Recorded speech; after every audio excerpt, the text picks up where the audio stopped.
Police आयुक्त N Shashi Kumar ने बताया कि अपराध पर लगाम लगाने के लिए तस्करों और कुख्यात अपराधियों के खिलाफ परेड की गई, जिसमें 1000 से ज्यादा लोगों की जांच हुई, 200 संदिग्ध पाए गए और 28 मामले दर्ज किए गए। उन्होंने कहा कि 28 दिसंबर को फिर ऐसी कार्रवाई होगी और नियम तोड़ने वालों पर सख्त कानूनी कदम उठाए जाएंगे।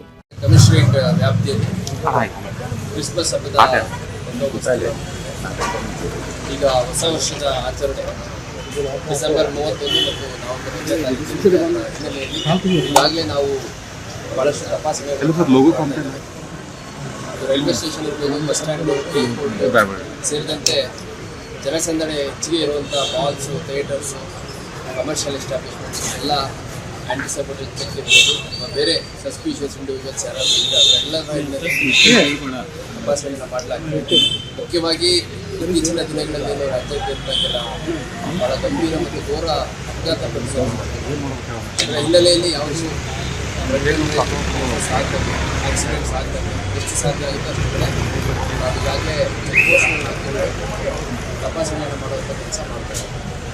ಮುಂದುವರೆದು 31ನೇ ತಾರೀಕಿಗೆ ಅದು ಸೆಲೆಬ್ರೇಷನ್ ಅಂತ ಅದನ್ನು ಅನುಮತಿ ತಗೊಂಡು ಸಂಬಂಧಪಟ್ಟ ಇಲಾಖೆ ಕಾರ್ಯಕ್ರಮವನ್ನು ಮಾಡಬೇಕು.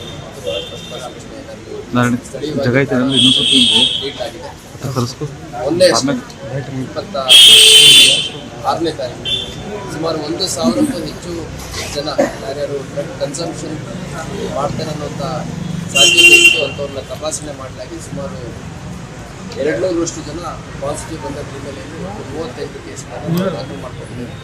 ಅದ್ರ ಜೊತೆಗೆ ಇವತ್ತು 20ನೇ ತಾರೀಕು ಬೆಳಗ್ಗೆ ಠಾಣಾವಾರು ರೌಡಿ ಶೀಟರ್ಗಳ ಒಂದು ಪರೇಡ್ ಮಾಡುವಂಥ ಮತ್ತೆ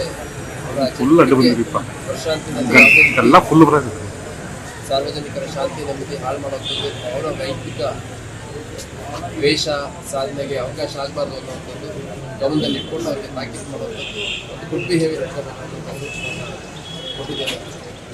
ಯಾರಾದರೂ ಆ್ಯಂಟಿ ಸೋಷಿಯಲ್ ಎಲಿಮೆಂಟ್ಸು ಒಂದು ವರ್ಷಾಂತ್ಯದ ಲಾಭವನ್ನು ಪಡ್ಕೊಂಡು ವೈಯಕ್ತಿಕ ದ್ವೇಷ ಸಾಧನೆಗೆ ಸಮಯವನ್ನು ಉಪಯೋಗಿಸ್ಕೊತಾರೆ ಅನ್ನುವಂಥದ್ದು ಯಾರು ಅನುಮಾನಾಸ್ಪದ ಇದೆ ಅದು ನಮ್ಮೆಲ್ಲ ಮುಂಜಾಗ್ರತಾ ಕ್ರಮವಾಗಿ ವಶಕ್ಕೆ ತಗೊಳ್ಳುವಂಥದ್ದು, ಅಗತ್ಯ ಬಿದ್ದರೆ ಜುಡಿಷಿಯಲ್ ಕಸ್ಟಡಿ ಕಳಿಸುವಂಥದ್ದು, ಇನ್ನೂ ಅಗತ್ಯ ಬಿದ್ದರೆ ಗಡೀಪಾರು ಮಾಡುವಂಥ ಸಂಪೂರ್ಣ ಪ್ರಕ್ರಿಯೆಗಳನ್ನು ಈಗಾಗಲೇ ಜಾರಿ ಮಾಡಿದ್ದೀವಿ.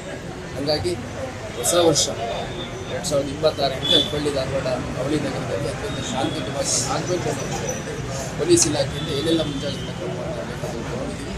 ಯಾರು ಈ ಒಂದು ಸಂದರ್ಭದ ಲಾಭ ಉಪಯೋಗಿಸಿಕೊಂಡು ಅಶಾಂತಿ ಅಥವಾ ಯಾವುದೇ ರೀತಿಯ ಅಹಿತಕರ ಘಟನೆ ಅಥವಾ ಕ್ರಿಮಿನಲ್ ಕೇಸಸ್ ಮಾಡುವಂಥ ಉದ್ದೇಶ ಇಟ್ಕೋಬೇಡಿ. ಅಥವಾ ಏನಾದರೂ ಇತ್ತು ಅವ್ರ ಮೇಲೆ ಕಠಿಣ ಕಾನೂನು ಕ್ರಮವಾಗುತ್ತೆ ಸ್ಪಷ್ಟ ಕಿಡಿಗೇಡಿಗಳಾಗಿದ್ದಾರೆ ಅಂತ ಸ್ಪಷ್ಟ ಎಚ್ಚರಿಕೆಯನ್ನು ಕೊಟ್ಟಿದ್ದಾರೆ. ಅದ್ರ ಜೊತೆಗೆ